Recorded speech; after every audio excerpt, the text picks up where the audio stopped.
In honor of the 70th anniversary, this June 6th, SD Bullion is proud to announce the launch of D-Day, the first coin of the Heroes SD War Collection in limited mintage. Heroes, don't let them die in vain. Start your Heroes SD War Collection June 6th, only at sdbullion.com. Tune in this weekend for a special Metals and Markets with Ron Paul, as well as an exclusive interview with Eric Sprott and the second interview with Jim Willie, which features the most shocking claim the Golden Jackass has ever made in his illustrious market forecasting career.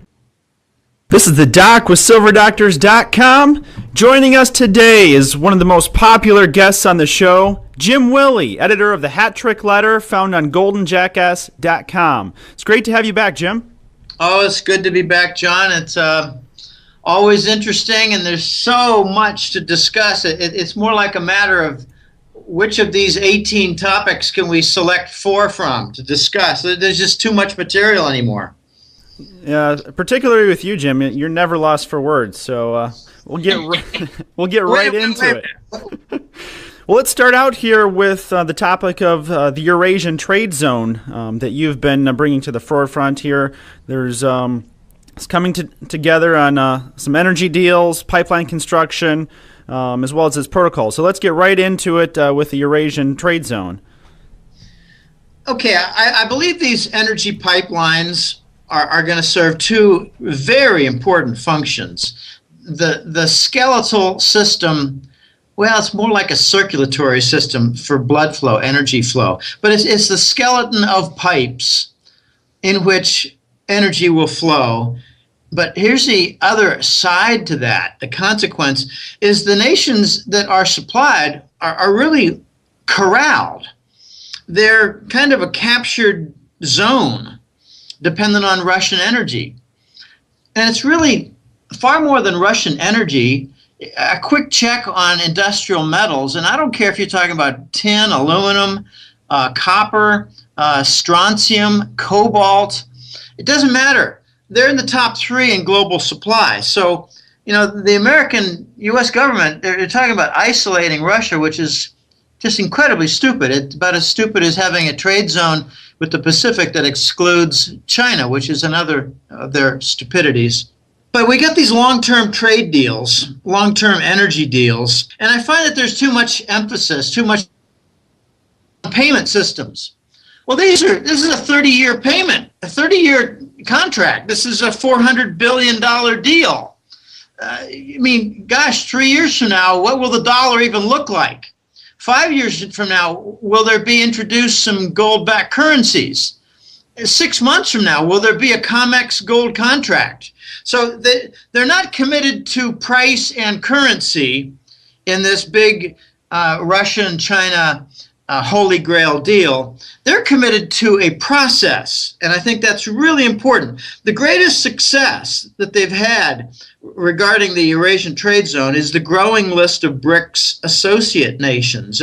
They're being called that too. It's they're not part of the Brazil, Russia, India, China, South Africa five-way group. It's Indonesia, it's Iran, it's Vietnam, Argentina that are signing up and saying we want to be part of this because it looks like it's the future. And what I find that very interesting is that they talk a lot about the Chinese yuan and the Russian ruble being the primary contract terms, the vehicles for payment. Again, the old payment issue. But you look at some of the fine print, say for a deal that's going to take place just in the next 6 months for an extension, like into Western China from Central Siberia. They've got all these different plans. If you look at some of the contract stipulations, you'll see yuan and ruble mentioned, but when it comes down to actually payment, they're going to be dumping treasury bonds. They're going to be dumping U.S. treasuries. So what's really curious about this is it doesn't matter what the contract is going to say. There's going to be a gigantic open door for indirect exchange, as they call it, the dumping of treasuries, the usage of reserve treasury currency assets to pay the bill. So the pipelines for Gazprom and for Rosneft, the gas and the oil giants of Russia. They're going to be paid for with treasury bonds. Okay, there are a number of other really important aspects to this trade zone. It has to do with what I call protocols. It's going to be uniform kind of inspections. It's going to be, well, okay, you're on an approved company list. You've got no violations in the last several months. So we're going to do a minimal inspection, and you're going to be moving product along. It's going to be standards like for electricity. You know, I noticed when I came to Costa Rica, I was wondering, well, will my alarm clock that I brought along, will it work in a plug? Do they have adapters and plugs? Is it a 120 line? Oh, what about, how do they do dryers? The electricity items in your kitchen, dryers and refrigerator. Okay, they want standards for electricity. And not only that, they want standards for the computers. I mean, USB ports. I mean, all these different things that used to be some other tricky things with cards that insert into computers, but now they're not quite as popular as they were, say, 5 or 8 years ago. Everything seems to be going into standard, you know, multi-prong or the USB. I'm not a real big fan on USB. It's got its limitations, but I'm noticing that when you buy, say, an 8 gigabyte little flash drive to stick in your side, it's moving a lot faster than it was a few years ago with the other devices that had a max of, say, 1 gig. Okay, so you've got I think a very strange twist in progress. You're starting to see it right now. You're starting to see it with respect to London.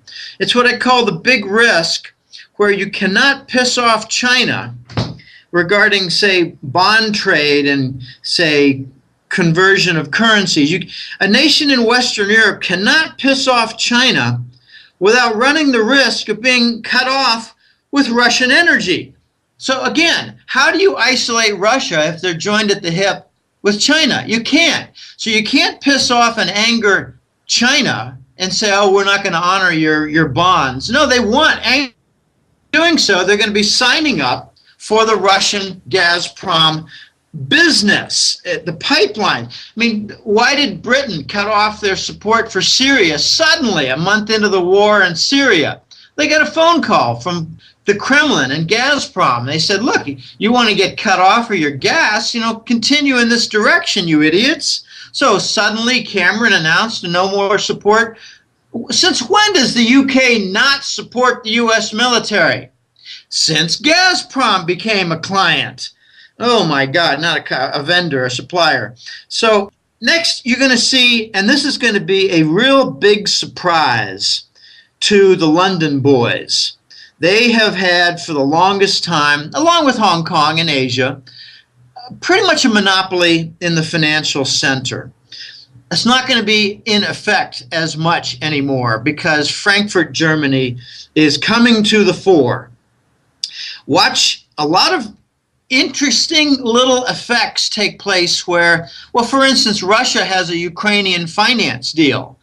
And the contract was done under London law and done in an issuance confirmed and underwritten in London. Okay, well, a Russian supply of credit to Ukraine took place in London under London jurisdiction. Are you going to continue very high level finance deals? But when it comes to corporation, or, you know, a state-run Chinese corp or a state-run Russian corp doing business with Germany, it's going to be done in Frankfurt. I've been told by a very strong source who's got very good, reliable, long-standing German connections that Frankfurt's going to become the financial hub for all of Europe and Asia and their big deals pertaining to the Eurasian trade zone.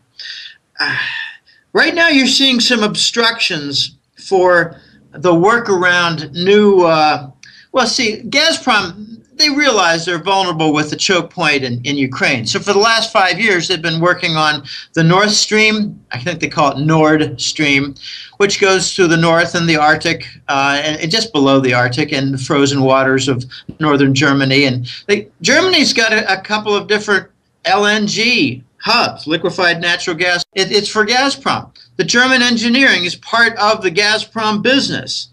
They got the Nord Stream done, but they don't have the South Stream done. It's supposed to be online next year. And now you're seeing the U.S. get in the way and forcing nation after nation to drag their feet on getting all the final charters and agreements and transit fees and royalties. And I don't think Gazprom's going to take it lightly. I think they're going to say, look, you screw around with the South Stream, we're just going to cut off Italy for a week and see how you like it. Let's do a little test run for cutoffs. I think that's the sort of thing that's going to come. And that would change some opinions pretty quickly. Oh, they'll react instantly. And I've been saying Italy is an example. Why? Well, because they're in line for the South Stream and the southern supply that goes through Greece. But Italy doesn't take anything lightly. They get very emotional and they start exploding on the streets and start yelling with their hands and all kinds of weird things. Right. But I think Poland might be an example, John, because that's where a lot of the staging grounds are for the U.S. and European NATO mercenaries, the hooded mass killers that the U.S. has not so much hired, but U.S. has on a regular and frequent basis for on-call work. the old BlackRock folks. Right. Well, Jim, I'd like to get in here into a story we've been covering over the last month or two, the big Belgium purchase of U.S. Treasury bonds, which is obviously money laundering for the Fed through Euroclear. But I'd particularly like to get a little bit deeper into your theory in your recent big article with last week's hat trick letter on the Belgian bulge of U.S. Treasury bonds, and your theory that it may be indicative of massive gold sourcing. So let's talk a little bit more about that, Jim. Okay, well, in this global monetary war, which the propagandists like to call the global financial crisis, oh gee, the crisis continues, we're into our 6th year. No, it's a global financial war that will not end because they're not even working towards solutions. The first solution is liquidate the big banks, get off the dollar. The toxic dollar. No, we're stuck on 0% and unsterilized bond monetization, QE. So, okay, obviously in this monetary war, Russia does not want to openly declare war. So they use proxies and dump a bunch of treasury bonds on Euroclear, which has its center in Belgium. And Belgium and their central bank decide, well, let's just play along with the Americans. We can earn some brownie points here. We can just call that Belgian central bank account holdings. What a bunch of nonsense. Obviously, the drops in the Russian account, not exactly, but they work in the same direction and with powerful volume. The drops for Russia match. It doesn't take a brain surgeon to figure, well, this looks like Russia's using a hidey hole in Belgium. Okay, that's the easy explanation. I don't deal much in easy explanations because that might be what they want us to think in New York and London. Okay, let them latch onto that because it's something we can live with, says London and New York, Wall Street. But it's not really the major factor. What else is going on? Well, I've come to learn, this is from a new London source who's a subscriber, and I call him London Paul. Nice fellow, very bright fellow. For instance, he's got some clients who are setting up shop in the Shanghai Free Trade Zone, and they are diverse. Some of them are Iranians. There are going to be a lot of Arab players in there.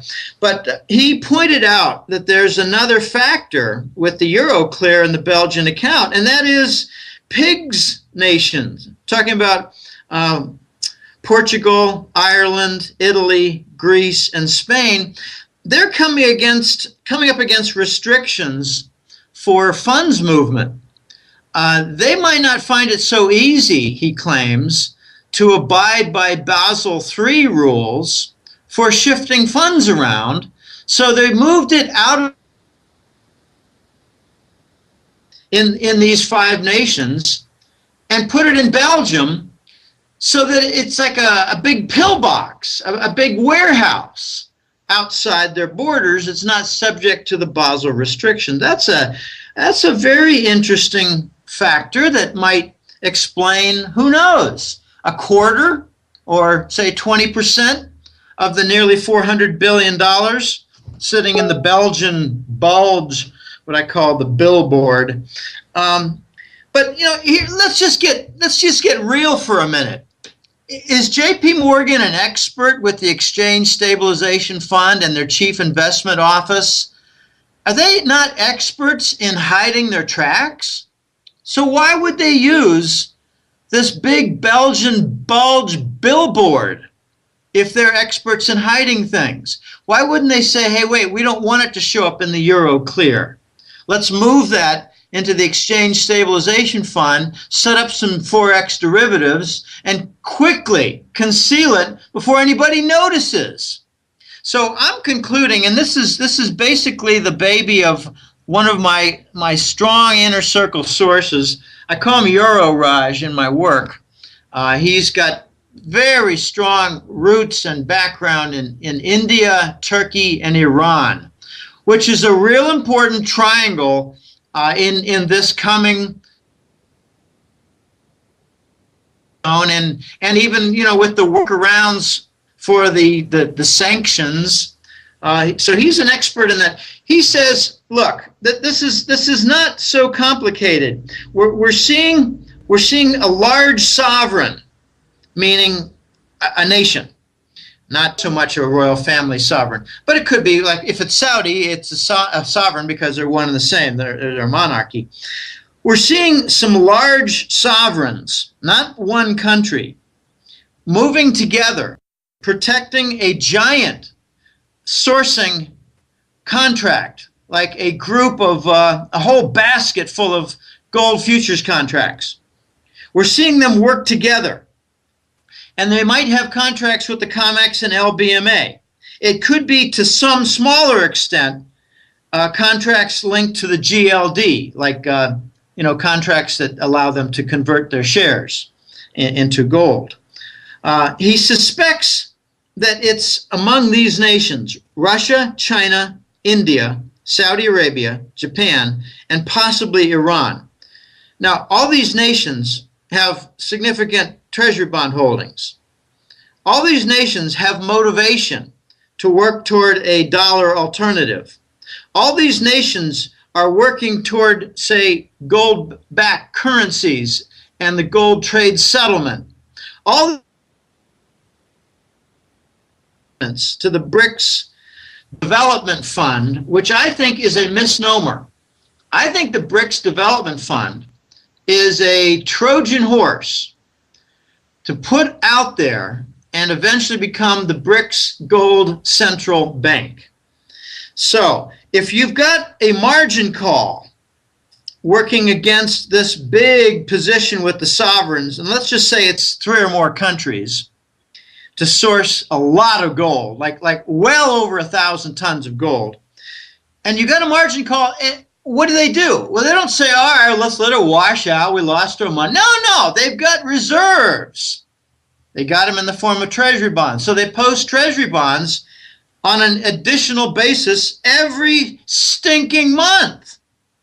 There's another side to this.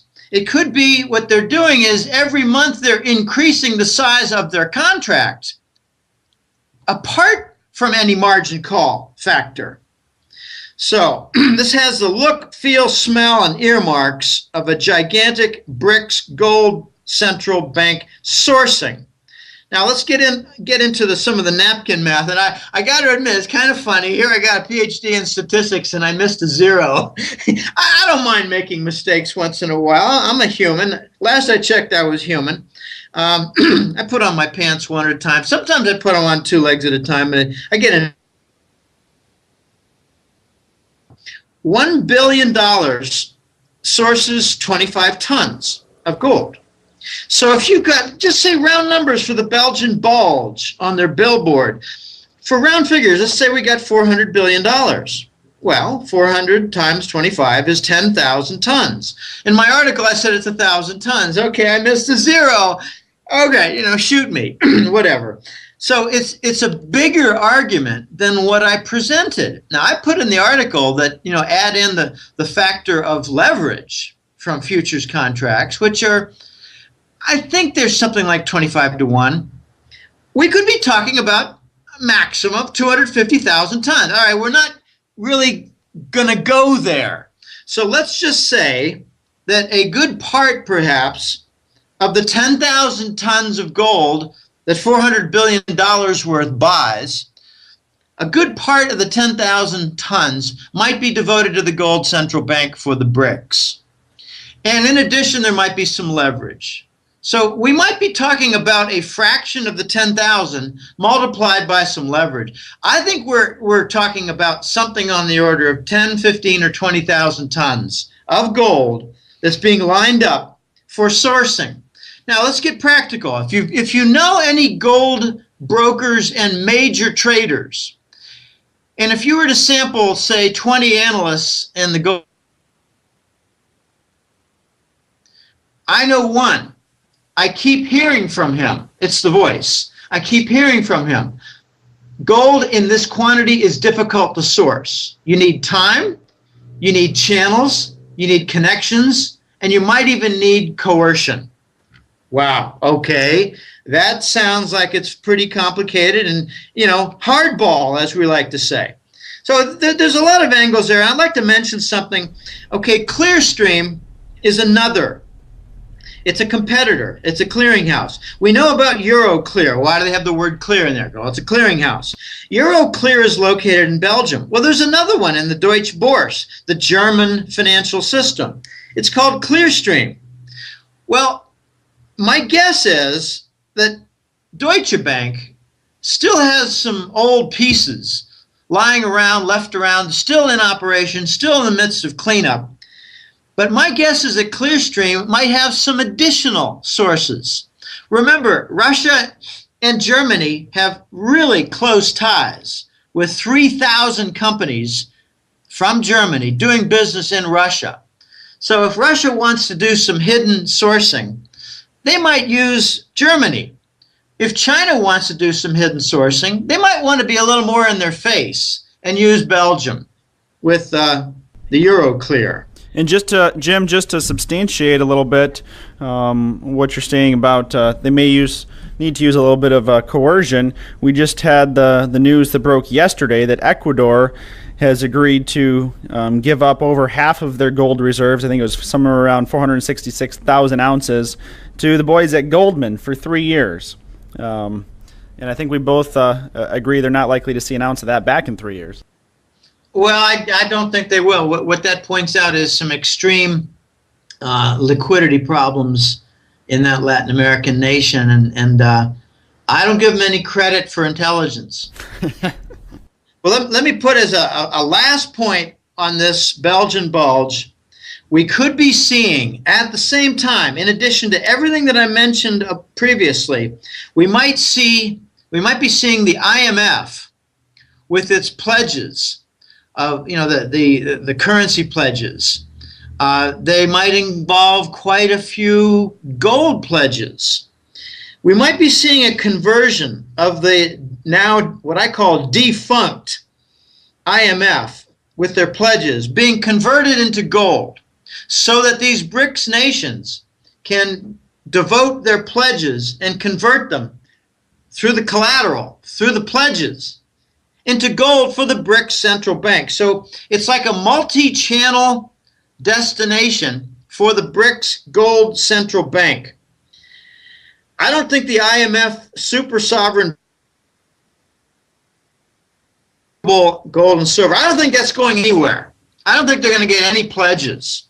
You think Russia's going to pledge some gold toward that? I don't think so. Last I checked, they were in sanctions. I don't think China's going to pledge anything for gold. I think they're going to continue with their current path, and if anything, we're starting to see in the major forums, the U.S. military and the Chinese military going head to head. I think this is a official BRICS development bank slowly moving, morphing into a gold central bank. I watch what's going on with Ecuador, and very few people realize, but they're on the dollar. Their whole banking system and their whole economy is on the dollar. You go into the country, you want to buy some milk, you want to pay for a hotel, you pull out your dollars. They don't have a peso there. They gave that up a while ago. I heard that Ecuador was working with Panama to come up with a new, what they call Central American dollar, which is gold-backed. I thought they were going to do the Panama Balboa and use that regionally, but looks like they're not going to include Venezuela. And now, gee, I guess Ecuador is not going to pledge their gold with Panama.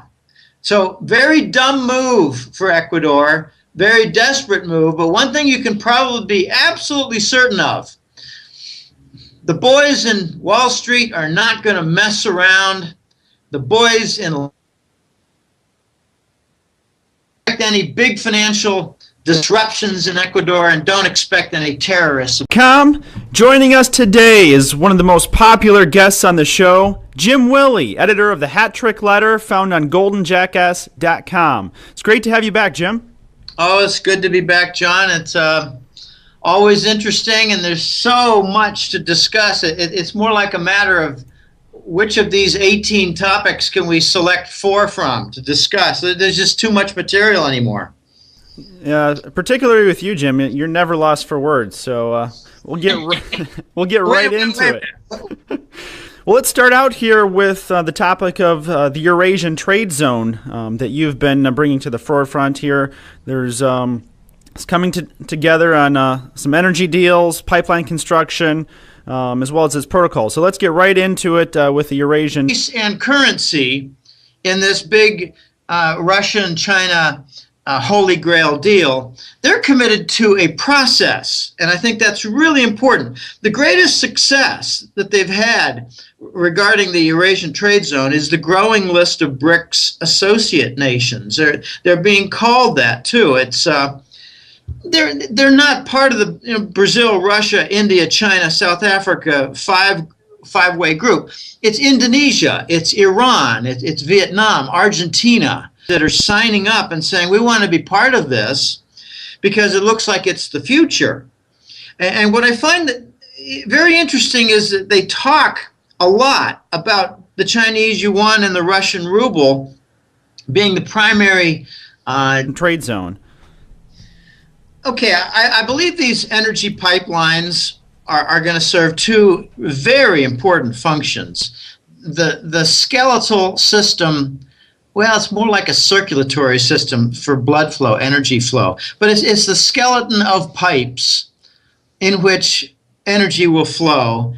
But here's the other side to that. The consequence is the nations that are supplied are really corralled. They're kind of a captured zone dependent on Russian energy. And it's really far more than Russian energy. A quick check on industrial metals, and I don't care if you're talking about tin, aluminum, copper, strontium, cobalt.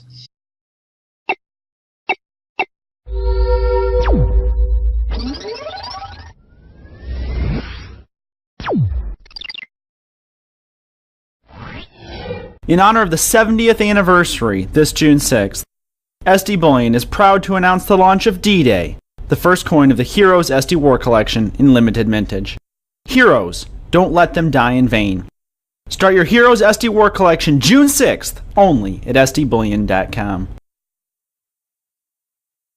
Tune in this weekend for a special Metals and Markets with Ron Paul, as well as an exclusive interview with Eric Sprott and the second interview with Jim Willie, which features the most shocking claim the Golden Jackass has ever made in his illustrious market forecasting career.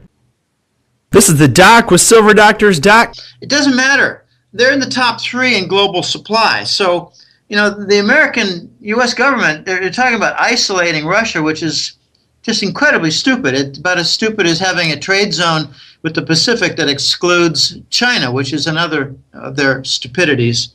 But we got these long-term trade deals, long-term energy deals, and I find that there's too much emphasis, too much on payment systems. Well, this is a 30-year payment, a 30-year contract. This is a $400 billion deal. Gosh, 3 years from now, what will the dollar even look like? 5 years from now, will there be introduced some gold-backed currencies? 6 months from now, will there be a COMEX gold contract? So they're not committed to price